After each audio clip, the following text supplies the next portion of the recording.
Rajdeep Sardesai and Rahul Rawat. Rajdeep, I'll come to you and I'd like to pick your brains about what Madan Lal just mentioned. And I spoke to him about this fact that, and as he was saying that it seems like that he was upset that ODI captaincy was taken away from him because they wanted one white ball captain. The follow-up question that I had for Madan Lal, which you may have heard, was that can the BCCI now go back to him, try and convince him to their most successful test captain to continue, and maybe a conversation there, a dialogue there might just help Virat Kohli change his mind. But to which Madan Lal replied saying, no, I don't think the BCCI is going to do that. Is it still a case of all these years that we've been covering the BCCI that that's not an option? The board always remains above the player no matter how big he becomes?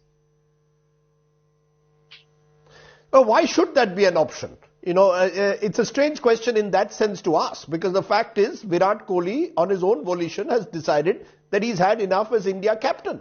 It's 7 years. I've been going through the history of Indian captaincy. Mansoor Ali Khan Pataudi, who became captain in strange circumstances when Nari contractor was hit on his head at the age of 21, was India's captain from 62 to 1970 before Ajit Wadekar replaced him. That's 8 years. The only other instance of someone having been as captain as long as Virat has, which is 7, is Mohammad Azharuddin, who was captain from 92 right up to 1998. So you've had 2 captains who've been around for about 7 years, and in Azhar's case there was a brief break as well when Tendulkar had taken over. 7 years is a long time. Even the great Mahendra Singh Dhoni was captain for really of the test team for 5 years. If you look at Virat's performance, it's quite remarkable. India has about a 60% success rate in test cricket under Virat. But I think captaincy, particularly in a country like India, does take a toll on you. And I get a sense that after the manner in which he was removed as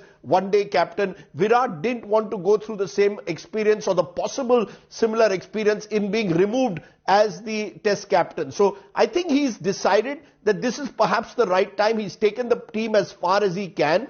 And maybe this is the right time to focus on his batting. The one thing that has suffered in the case of Virat Kohli in the last 2 years now is his batting. And I think somewhere a great player recognizes when the pressure is actually getting to it. I think the greatness of Virat up to now, Nikhil, was the fact that he was able to handle the pressure of being India captain and the number 1 player, something which even Sachin Tendulkar could not do. Virat was able to do that longer than any other Indian captain ever has, which is why one must doff one's hat to him. But I think this is the right time because there are clear signs in recent times that his batting has suffered. And possibly in South Africa, we got a sense that the pressure was actually getting to him, particularly on that second last day, where the entire controversy over taking on the South Africans through a stump mic and questioning DRS. So perhaps, given all that has happened in the last few months, Virat has recognized that maybe this is the time to just focus on his batting. He's given Indian cricket as much as he could have in the last 7 years. It would have been great if he could have gone out on a real high by winning this series, but then you don't get every wish. The final frontier in that sense, like with Steve Waugh and Australia coming to India, that will remain the one the one element missing